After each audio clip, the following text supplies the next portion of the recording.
I just feel like I've been around the block, ripping up fantasy stock, working around the clock. Look at the view from the top. Researching rookies a lot? No, I just be listening to pods. Yeah, one in particular, I'm just a messenger. Let me just pass on the rock. Browning, brunning, pruning, pronouncing ain't what he's doing. What he's doing is not losing, but infusing you with new things. And there's Dennis the Bennett, yeah. The man is a menace, yeah. Building a dynasty, some of the finest things. Promise you won't regret it.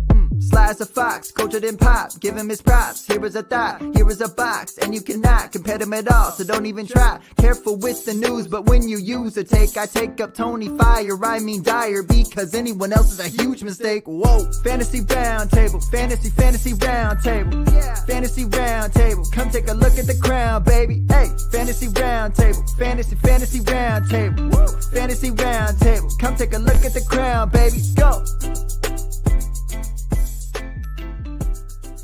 What is going on, everybody, and welcome to another episode of the Fantasy Football Roundtable Podcast. It is Wednesday, October 6th. We have finished up Week 4.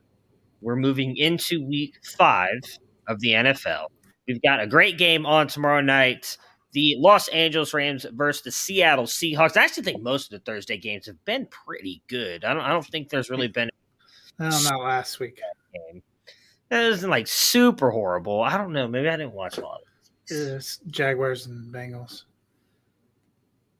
But the Jaguars played pretty good for the first, I felt like most of the game.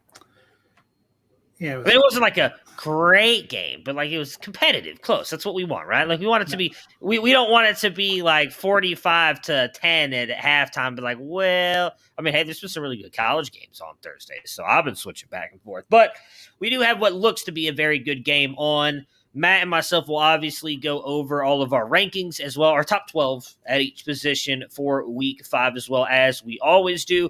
Before we jump into that, though, Matt, how are you doing on this absolutely, it's a gorgeous Wednesday. If only Texas could just stay, I'm going to complain for 1 second. I promise we'll move on, because I feel like I complain about Texas weather a lot, but I wake up, it's 60 degrees in the morning. It's beautiful. You love being outside. You're like, man, isn't this amazing? And then by 11 o'clock, it's 90 effing degrees again, and it just makes me want to, I was going to say smack babies, but that's really mean. Just hit somebody. Get some aggression out. It's very, very frustrating. I have to tell you, though, you start slapping babies, you're never going to get elected to Congress. You're supposed to kiss the babies. Is that what you're supposed to do? Makes a lot of sense why those moms are getting kind of mad. I feel like this is taking a bad turn. We probably shouldn't continue on this road. I love babies. I love them. They're adorable. Go ahead. I'm not sure that made it any better. This has been a really bad start, and it's live, so I can't edit that in. Yeah. Well, at least there's been some, for Week 5 of the NFL season, I feel like we've gotten some pretty big player news. Yeah, we got some very interesting things which we will jump into. Wow, this has just been a great start to today's episode. If you can't tell, I'm a little under the weather, and I just it's Wednesday. Right, you're feeling it. It is, and it's not. We're not even till Friday yet, and then I got all. It's just ridiculous. But if the bosses over at the Fantasy Football Roundtable, the Pigskin Podcast Network, hopefully don't listen to the beginning of the show and kick us out, we will still be a part of that beautiful network moving forward. You can find them at Pigskin Podnet on Twitter. You can also search the hashtag TPPN. Everybody tags that as they go live. We've got fantasy football, regular football, baseball, soccer. It's a great network to be a part of. They've got a ton of great stuff. They were just talking about the Yankees-Red Sox game on one of their shows earlier today that I was listening to. I wish I could remember the name. Should have written it down. I apologize about that. But you can go search on there. They've got a ton of great shows on that network. We are proud to be a part of them. Matt, let's talk about some of that news, because there has been 3 kind of big things that have happened before, obviously, Week 5 really kicks off tomorrow night.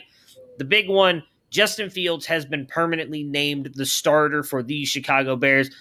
We've kind of expected that. We talked a lot about this on Monday's episode. It felt like Matt Nagy letting Laser call the plays, And then really probably going to end up sticking with Fields, we thought was more of him showing, hey, like he does kind of want to stay as Chicago's head coach. Kind of your thoughts on Fields becoming the full-time starter, I would assume outside of any injury now for the Chicago Bears. Yeah, you felt like week 4 was probably going to be the pivotal week because if they would have made some kind of decision going forward, if Andy's totally healthy, he probably comes in and starts that week 4. Fields didn't look great in week 3. Nothing about their offense looked good in week 3. We had talked about once he got in there, as long as he looked good, it didn't make sense to then pull him back out. Week 3 would have been an excuse to maybe let that happen. Week 4, he looked good. They came out and won. I don't think there's any going back. Yeah, I think I want to say we talked a lot about it on Monday's episode as well. Looking better last week, I think, has really helped Fields in keeping this job because we can all admit he did not look great against Cleveland in his first start, but he looked better. We saw him connect with Mooney on a couple of deep targets. He's the guy we talked. I want to say it was either. I think we talked a little bit about it yesterday too. Yeah. Like he was everybody's sleeper wide receiver. We finally got to see that connection a little bit last week with him and Fields that we are all hoping for. So I do think that continues to move forward. Don't have him very high in my rankings. I'm curious to see where you have him. I doubt I'm he's at in your 25. Okay, 25 yeah. So right now.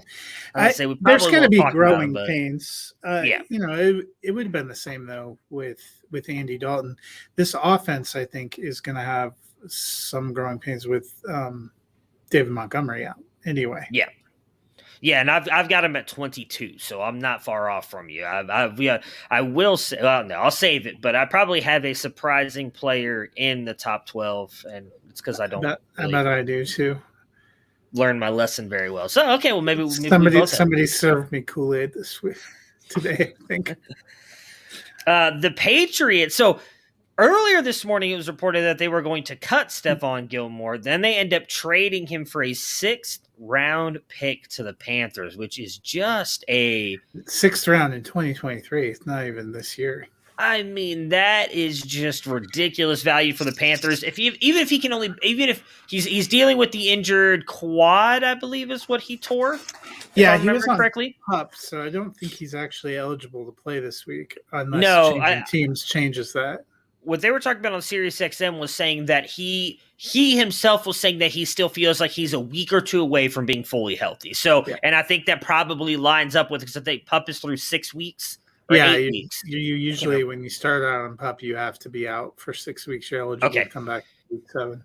So he will be coming back not for a couple more weeks, but still, even if he only returns to being, say, 50% of the player he was with the Patriots beforehand, they're getting one of the best cornerbacks in the league for a 6th-round pick. Like, I was hoping. Did you hear a little bit about why it reversed being a trade?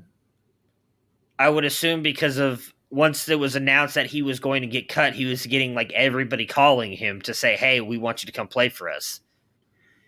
Well, and there was somebody, I don't know whether this is substantiated or not, that put that they reversed and did the trade to block him from going to Tampa Bay. I don't know if that he would have gone to Tampa. Maybe. I felt like Tampa Bay is a contender. Had all their corners eradicated too. I mean, if you're talking about a contender that's screwed in the secondary. I mean, Carolina made a trade last week for Henderson, so they have at least addressed something to the position. Tampa Bay has continued to lose players in the secondary and to be thin. It would have made some sense that they try to go there, and he has that relationship with Brady. But either way, it's Panthers defense has started out really good when he comes available. Now you have him, you have Henderson. That's a pretty good group, even with J.C. Horn probably on the shelf with that broken foot. Yeah, I mean, I won't lie. When I saw that it became a trade, I was hoping the Browns were going to make a move for him. I mean, there was a lot of rumors last year that the Browns were trying to work out a trade, sending like a David Njoku and something else to the Patriots to get Stephon Gilmore. You know, Greedy's been good, but with Newsome hurt, and I was like, man, if you could get a Pro Bowler like him across the way from Ward, that defense has already looked good. It would make it so much better. But it's a great move by the Panthers. I mean, they've been surprising. I think, Matt, you maybe had picked him to be the best out of the three of us, but I know I had him close to 5. I think I had him at 5. Or no, you can't be 500. I think I had him one game under 500 because you can't be 500 anymore. I have 9 or 10 wins on the cusp of the playoffs. They've been better than even what I had expected. Yeah. So adding a guy like Gilmore just improves that defense even more. That offense has looked good. I mean, that could be a game-changing move for them. That could really put them into the playoff race there and keep them in the playoff race for the NFC moving forward. Last but not least, sticking in the NFC and playoff contending teams, the Dallas Cowboys released Jalen Smith, who signed a extension. That was 2 years ago, last year? 2018, I think they said. Okay, yeah. So a couple years ago, because we were all talking about like, oh, wow, they're renewing him when, everybody's starting to think about what are they going to do with Dak in the near future. Because they had to do Amari the year after and then Dak. I don't think that it's a living here. So maybe there's a different perspective nationally than here. Living here in Texas, there's a lot of people who are talking about it as it's really not that big a deal. He has kind of been seeing like a decrease in snaps anyways, and then getting Micah Parsons, who, I mean, I feel like he's been playing as not just one of the better rookies, one of the best linebackers so far this year. That's really kind of helped push Jalen Smith out the door. They cut him this year. Yes, they have to eat the rest of his money this year, but it saves him. I think it was like $5 million on the cap this year and like next year. $9 million next year, though. Yeah, it saves them a lot of money moving forward, which they've got. They're going to have to do something about CeeDee Lamb pretty soon because Yeah, they've got Lamb, and they've got somebody else too. I want to say it's someone else, maybe on the might be Trayvon Diggs. It could be Diggs. So I mean, they've got a lot of players they have to pay, so it makes sense to kind of save some money here and there. And again, when you have a guy like Micah Parsons playing the way he is, but there was like a lot of people getting kind of freaked out about it on Twitter. I still think he's. I don't know that he's like a top end linebacker, but I still think he can help a team. So it's going to be interesting to see where he lands. Yeah, and there's rumors out there now that Green Bay is looking at him. That would be interesting. You would feel like a contender is going to try to add him because he's definitely a talented middle linebacker. My thought was I'd love to even see him come to Denver where we have lost. Middle linebacker has been a question for a little bit, and we lost. Josie Jewell is gone for the year. But there's plenty of places. I think it's just what has been surprising about today. Gilmore's turned into a trade, which is still surprising, but you don't see often these kind of marquee big franchise players getting moved like at this point in a season. So I think that's where some of the surprise has come. I agree with you. Leighton Vander Esch is there for the Cowboys. They brought over those guys that are more familiar to Dan Quinn's system. So I think it's probably a little bit of a scheme fit and a scheme change. And then with the way Micah Parsons is playing, it makes some sense. Jalen Smith hasn't been a huge factor in the Cowboys defense. We've noted has looked a little bit better this season and has been playing a little bit better. So they're making a good move for their team. It's just surprising to see some of these names floating already on the market. Yeah, and I mean, you recruiting for the Broncos over here. Cleveland put Anthony Walker on the IR, I believe, today. So, hey, Jalen Smith, come on down. We wouldn't pick the best team in orange, not the other team. Hey, you never know, man. Denver's looking good. Denver's looking good, man. That's why I said the best team in orange. Oh, well, that's just kind of messed up. I mean, I think it's better than this. Just tell us about Hall of Famer Bob Harris. All right. Well, you're about to hear some rankings from Matt and I, but if you want a Hall of Fame, fantasy football Hall of Fame perspective on rankings, you got to turn to Bob Harris and the tools that made him a fantasy football Hall of Famer. Go to footballdiehards.com and get the Flash Update Pro, a full suite of tools to make you a better fantasy manager. Rankings, configurable cheat sheets, mock drafts, consistency tools, target distribution, snap counts, and more. Anything you need to dominate in your league. Use the code ROUNDTABLE for an additional 15% off the already low price of $24. So what are you waiting for? Head to footballdiehards.com and grab the Flash Update Pro today. All right, so let's jump into our rankings, and we will kick it off as we always do with the quarterbacks. I will give you my top guys really quick, and at number 12, I've got Russell Wilson, obviously playing tomorrow night against the Rams. I do think this is going to end up being a good game. These two teams usually match up pretty well when they do play each other. I do feel like this is a game where they're going to have to rely on Russ and his magic a little bit with the way that defensive line can get after you. Chris Carson's looking like he may not play with I think it's a back issue, so they're going to have to rely even more on him. I'm curious to see how Metcalf, if he ends up lining up against Ramsey, because Ramsey's gotten the better of Metcalf recently, so this could be a big Tyler Lockett game, but I do think Russell Wilson at the end of the day ends up having a pretty good game. At 11, I've got Kirk Cousins. He is going up against Detroit, had a bad game last week against the Browns. I think he bounces back. He's been really good the first 3 weeks of the season, then struggles last week against what I think is a good Browns defense, which I will say is why Justin Herbert is not in my top 12, which is crazy for me to say because I love Justin Herbert. But I've actually moved him down to 13 because I think the Browns defense is going to do pretty good even on him. So I think Kirk Cousins gets a little bit of a bounce back, luckily going up against the Detroit Lions. At number 10, I have Aaron Rodgers. He gets Cincinnati. I actually think that could be a good game. Cincinnati's defense has been pretty good. But the one thing that we talked about, we both kind of were surprised when we did this show last week, was Cincinnati's been very good against the run. Now, James Robinson kind of shoved that down our throats last Thursday, but up until that point, they had done a good job. I think Aaron Jones is still going to have a good game, but they may contain him a little bit, so I think Aaron Rodgers is the guy they rely on. That secondary still is a little questionable to me. You got Devontae Adams. I think those two are going to have a really good game. That brings me to 9, which I have Trey Lance. This burned me last time when I put Justin Fields up there with his first start, had a horrible game. Arizona's front has been very good, but they've still allowed a lot of passing yards, and they've gotten burned. We've seen them in a lot of shootouts this year. I think we could see another one here. So I'm putting Lance up here. We talked a little bit about this yesterday. They just held Matthew Stafford to his worst game of the year. I know, but before that, I don't know. I tell you what, I don't even have Trey Lance in my top 25. Well, that's where we're gonna see who's right. I don't know. I just with his rushing upside and everything, I'm all in. And like I said, maybe I messed up last week, 2 weeks ago when I put Fields up here. Maybe I just believe in these rookies too much. But I mean, you were the one on Monday that said Trey Lance didn't look like he was ready to be a professional quarterback. So I know. Hey, I said hold up the check that Trey Lance's mother sent you yesterday. I can't because it's a lot of money and I don't want to upset anybody. It's like a whopping whole $51. It's making me happy today.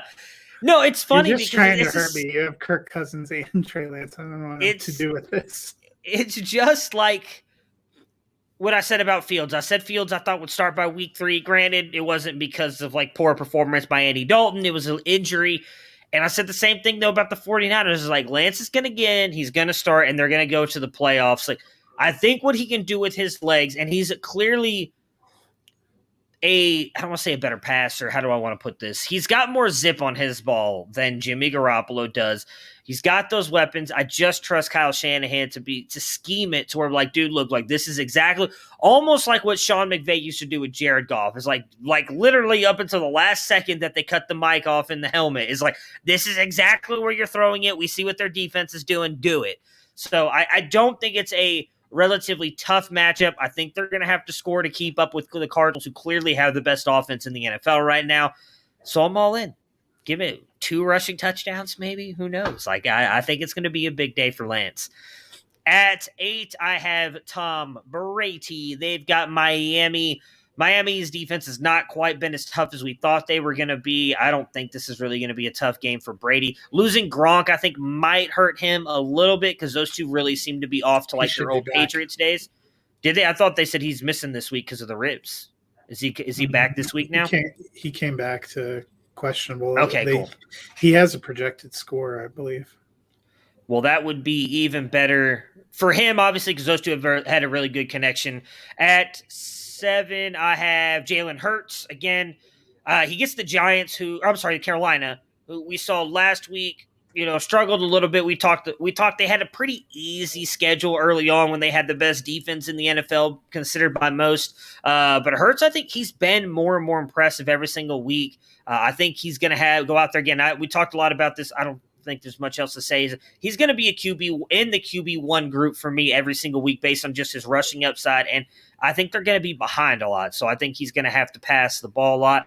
That puts me at 7, right? Which is Dak Prescott. Yes, Dak against the Giants hasn't been running that much, but when he's been passing, he's been very effective.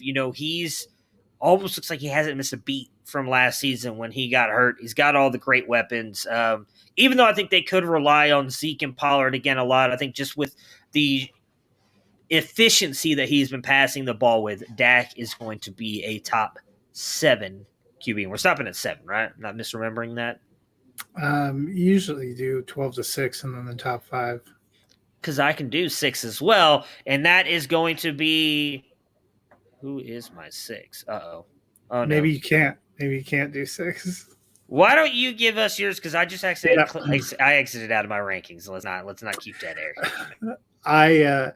At 12, I have Jalen Hurts, the Eagles. I know they're playing Carolina, but that rushing, he seems to still be right around there. Although I will say I don't feel good about it, but I haven't felt good ranking Jalen Hurts at all this season. So why should that change? Number 11 is where I drank the Kool-Aid. I put Matt Ryan. They got their passing game going again. They're playing the Jets in London. Those London games are weird. The Jets have not been great. 10, I have Tom Brady, Buccaneers. Number 9, Russell Wilson for the Seahawks. I think that is going to be an up-tempo game. Number 8, I have Aaron Rodgers for the Packers. 7, I have Matthew Stafford of the Rams. And at 6 for me, Justin Herbert for the Chargers. I know that it's a good defense, but I believe in the fighting Justin Herbert. I did knock him out of my inclination would be to put him top 5. So I gave him he got knocked out of the top 5 because I have my respect for Cleveland's defense. Okay, so I gave all my quarterbacks. I just completely butchered this order. I was looking at the wrong thing. It was Lance at 12, Wilson at 11, Rodgers at 10, Cousins at 9, Brady at 8, Hurts at 7, Dak was 6. So that's why I was confused, because I was looking at this like, I know I've given all my top 6 to 12, but that's the correct order that I have them in. So a little bit lower on Lance. I'm at 12, not 9. I apologize. I had him just like by Friday. You're gonna have him at QB 30. No, he'll be QB2 by Friday. Jimmy Garoppolo will name the starter. Oh, if Jimmy G gets named the starter, then Jimmy G will come in and probably be QB like 17, and Trey Lance will be dropped, obviously. So let's go into then my top 5. At 5, I have Matt Stafford. Again, they get Seattle. I think this is going to be a good matchup. I think he bounces back. Tough week last week. I don't know that all that was on Stafford as well. There's a lot of weird play calling in that game. We saw McVay kind of come out and say they need to get Robert Woods the ball more with things that have been going on. So I think the Rams bounce back against the Seahawks secondary and really defense that has just not looked that good.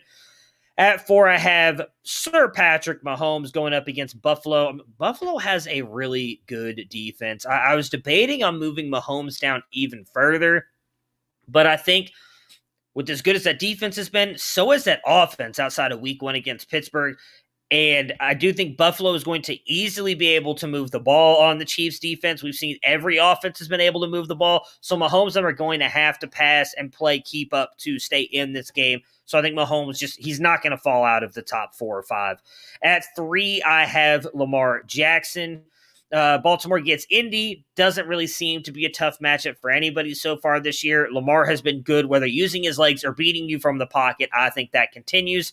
At 2, I have Kyler Murray. I've been saying that I'm going to keep him up at 1. San Francisco's defense, though, scares me more than the Chiefs, and that is why I have Josh Allen at 1. Yep. 5 for me. I have Dak Prescott. I wish I knew how to quit you.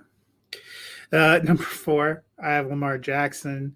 3 for me, Kyler Murray. I think he's going to have a good game. Number 2, Patrick Mahomes. And number 1, Josh Allen. All right, yeah, that's going to be a very, very good game. I'll let you take over running backs first here, and then I'll go second. Running backs at number 12, I have Najee Harris. Denver's got a good defense, but Harris seems to be getting involved in both spots. Number 11, I have Nick Chubb. I still like my boy Nick. Number 10, I have James Robinson. They finally started giving him the ball and were successful last week. Hopefully, Urban Meyer not only learned from his personal conduct mistakes, but also his coaching conduct mistakes. 9, I have DeAndre Swift for the Lions. At 8, Saquon Barkley. I like the way he's trending. I know that they are playing the Cowboys, but I think that's going to be an up-tempo game, and he's being involved in the passing game and in the running game. Slayton and Shepard are still ailing, and you never know how long Kenny Golladay has got. 7 for me is Aaron Jones for the Packers, and then 6, Ezekiel Elliott for the Cowboys. They are starting to feature him again, and that's been nothing but good things. All right, so at 12 for me, I have Cordarrelle Patterson, because why not? He's listed as an RB for everybody. I think you've got to continue to ride the hot hand. They're getting the Jets. You just talked about how you have Matt Ryan very high in your QB rankings. I think Patterson's going to go out there and do it again. There's no way I can keep him out of my top 12. At 11, I've got James Robinson. I agree with you. It was great to see them finally start giving him the ball. I think that continues. We saw how good he was last week. We saw how good he was last year. That's going to continue moving forward. At 10, I have Jonathan Taylor. Gets Baltimore, tough defense, but hopefully after the comments made by Reich earlier this week that they want to get him the ball more because of how good he is and what we saw last week, he's going to get the workload. I do want to say on Taylor, at least up until last week, I would assume that hasn't changed. I could be wrong. He had the most carries inside the red zone and hadn't scored. That just seems like a weird stat that's going to correct itself over the season. Once he starts scoring, he is going to be likely, I think, a top 5 running back. I think he's going to start getting into the end zone a little bit more, so he's going to continue to shoot upwards.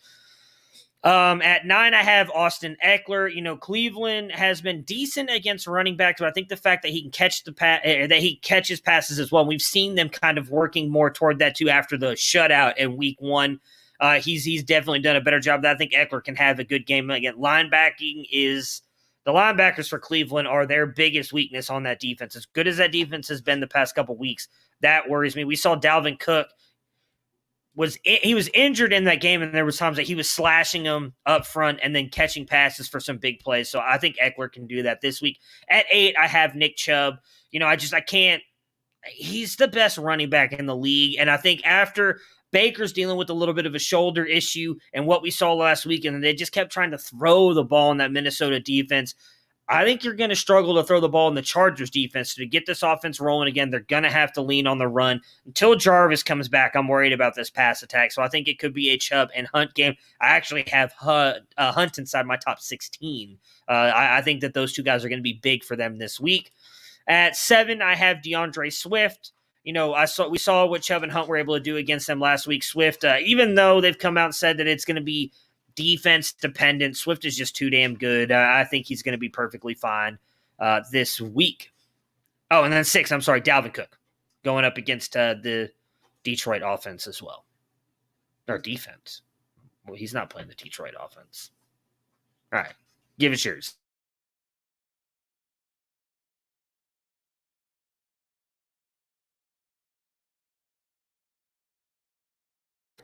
Oh, did you freeze? So I will go ahead and continue with my top 5. I have Austin Eckler. He at 5. It's not a great matchup, but he's running, he's catching. Number 4, I have the team picture for the New Orleans Saints, Alvin Kamara. Number 3, Dalvin Cook. At 2, it looks like McCaffrey's tracking to play, and if Christian McCaffrey plays, I want him in my lineup, so I'm putting him up there. And then number 1, Derrick Henry, who's just been on fire. Yeah, I don't have CMC in mind right now because I haven't heard if he's going to play or not. I didn't want to rank him. If he does play, he will be my number 1. So at 5, I have Alvin Kamara. Gets Washington, but we've seen that's not necessarily a scary defense, at least so far this year. At 4, I have Ezekiel Elliott going up against the Giants. I think he's going to continue to have a good game. Number 3, I put Barkley at 3. I think, you know, what you mentioned earlier, they're going up against a very good Cowboys defense.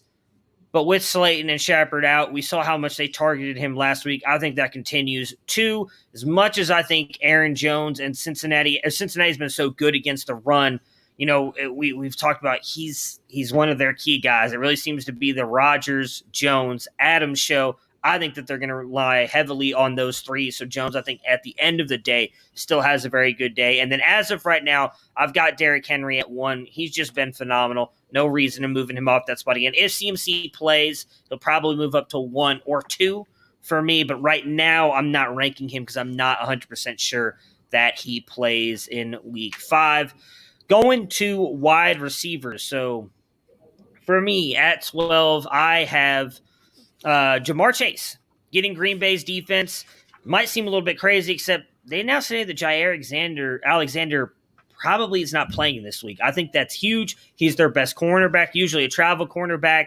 I think that Jamar Chase is in for a big day, especially if he sits. At 11, I have Terry McLaurin going against New Orleans. A little worried about this one because Marcus Lattimore has looked like he's back to his old ways of being able to shut down wide receiver ones. He's done a good job of that so far this year. Granted, that does make me worry a little bit about Terry McLaurin, but he's just been so good this season that I just don't think you can sit him, and I think that he is a top 12 option every single week. At 10, I have Calvin Ridley. Jets defense has been very good against the pass, but realistically, outside of Cordero Patterson, Ridley really seems to be the guy. They're trying to get Pitts involved, but he's just not really doing much, so it's Ridley for me at 10. 9, Adam Thielen gets Detroit, should score some touchdowns. I think he's in for a big day. 8, DeAndre Hopkins going up against San Francisco. Number 7, I have Stephon Diggs. I mentioned earlier, I think that's going to be a shootout game. Stephon Diggs should be a recipient in that. And then number 6, after the week that he had last week and really the start of the season he has had, I've got DJ Moore going up against that Philadelphia Eagles secondary. So at 12 for me, I have Amari Cooper.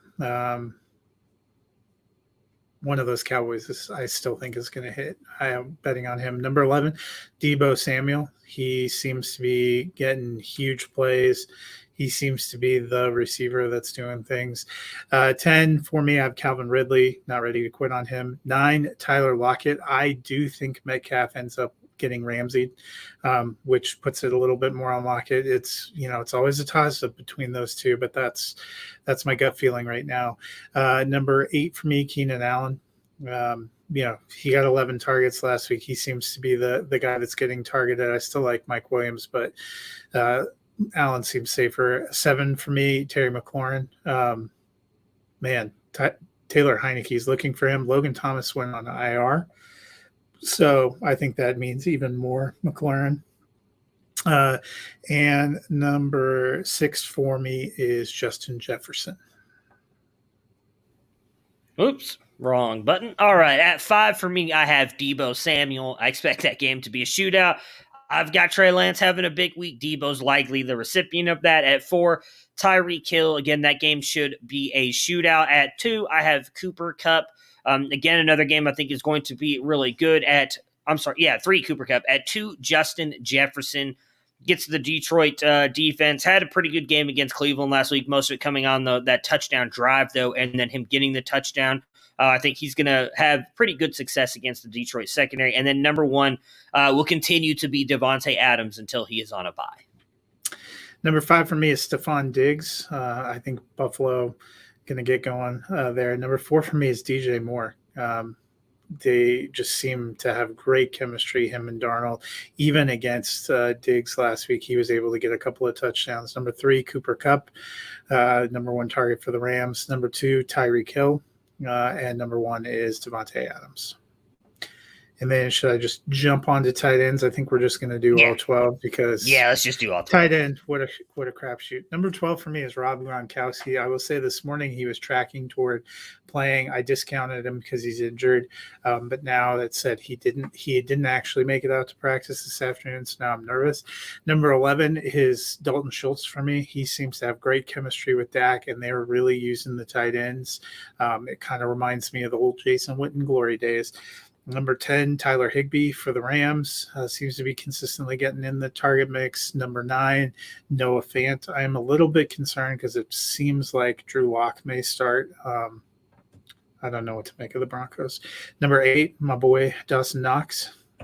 Just out there having a killer season. Number 7, Dallas Goddard. Seems to be the kind of top target there for the Eagles. Number 6, I still have George Kittle. He hasn't had quite as huge of a season, but I feel like a game's coming. Number 5, going to make Matt laugh, but I went with Kyle Pitts. I think this is the week. Number 4, Mark Andrews. 3, T.J. Hawkinson. 2, Darren Waller. And number 1, until the end of time, Travis Kelce. Yeah, you're actually gonna laugh right back because guess who I have at 5? Kyle Pitts. Not quitting him. So that means for sure you should start Kyle Pitts this week because when you and I are on the same page, that's never gone wrong before. What? Yeah. At 12, I have Noah Fant because I agree with you. I love Fant, but I am worried a little bit about Locke. Pittsburgh's defense has been okay, not great. Locke getting out there starting hopefully should mean good things for Fant, but I'm a little bit worried, so I've got him down at 12. At 11, I have Dalton Schultz. He's been amazing. The Giants are beatable up the middle. Maybe Jarwin gets a touchdown here, but I think Schultz has really been the guy, so I'm going with him. At 10, I have Tyler Higbee going up against Seattle. I know I feel like he's been almost non-existent the past couple weeks now in this offense, but I'm keeping him up there because I think I don't know what I think really anymore. Tight end sucks. That's what I think. Where are we at? At 9, I have Dallas Goddard going up against Carolina. He's been really good. Seems to be one of the main targets for Jalen Hurts. At 8, I have Mike Gesicki going up against Tampa Bay.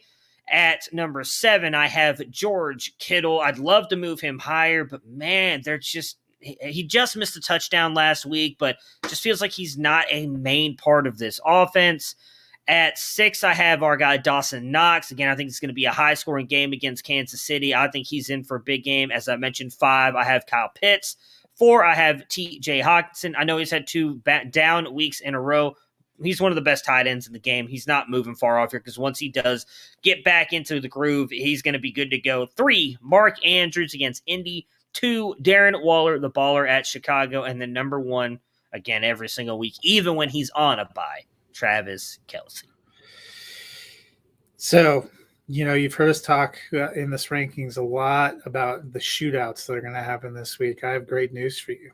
DraftKings Sportsbook, an official sports betting partner of the NFL, has a Week 5 offer every football fan should jump on. New customers can bet just $1 on any NFL game and win $100 in free bets if either team scores. That's right. All you need is a single point from either team in the game you bet on. If Sportsbook isn't available in your state yet, DraftKings won't leave you empty-handed. Everyone can play for huge cash prizes all season long with daily fantasy sports contests, and DraftKings is giving new customers free shots at millions of dollars in total prizes with their first deposit. So download the DraftKings Sportsbook app now and use promo code TPPN. Throw down a $1 bet on any NFL game and win $100 in free bets if either team scores a point. Can't get much easier than that. That's promo code TPPN this week at DraftKings Sportsbook, an official sports betting partner of the NFL. You must be 21 or older in New Jersey, Indiana, or Pennsylvania only. New customers only. Minimum $5 deposit and $1 wager required.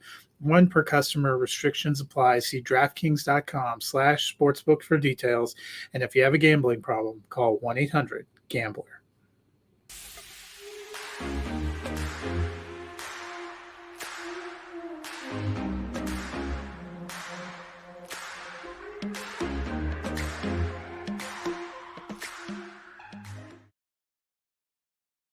All right, so let's preview the Thursday night football game here between the Los Angeles Rams and the Seattle Seahawks. For the Rams, Darrell Henderson and Tyler Higbee, Taylor Rapp, Johnny Munt are all questionable, though McVay did say today that he's pretty confident Darrell Henderson will play. The Rams stumbled last week, and they can get back. Can they get back on track with a tough divisional game? Yeah, I think, we all thought the Rams were probably going to win the NFC West. They have very lofty aspirations. You can't lose a bunch of division games. They suffered a tough loss to Arizona last week. I think they need to go back and get back on the road. I'm not worried about Henderson. If he played last week, I think he's certainly going to play this week. He looked good last week. Sony Michel also had a huge fumble last week. I think that probably didn't endear him to Sean McVay. I think the players are going to go out there and play. I expect Stafford to snap back. Prior to last week, he was averaging 300 yards and 3 touchdown passes a game. I think he gets back on track. We've seen Seattle's defense has struggled and been beatable even at home. So I expect good things from the Rams.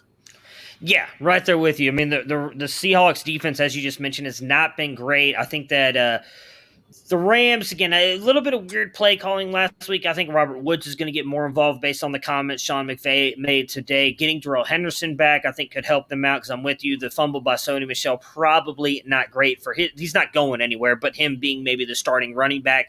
Obviously, Cooper Kupp has been amazing. Tyler Higbee, as I mentioned, I think could have a pretty decent game here. I think this is going to be a really good game tomorrow night. So I'm all in on the Rams offense, at least all of those guys, which is probably the entire Rams offense. On Seattle's side, you've got Gerald Everett is out. DK Metcalf, Dwayne Eskridge, Chris Carson are all questionable. Carson is the one I'm the most worried about here because he is dealing with the back issue, and he seems to be the one that they're all kind of more hesitant on saying will play tomorrow. If he doesn't, are you trusting putting Alex Collins in your lineup? No, and you know what? Even if he plays, I'm not trusting putting him in my lineup. Their running game has not been good. It wasn't good last week. I don't think on a short week against the Rams it's going to be much better.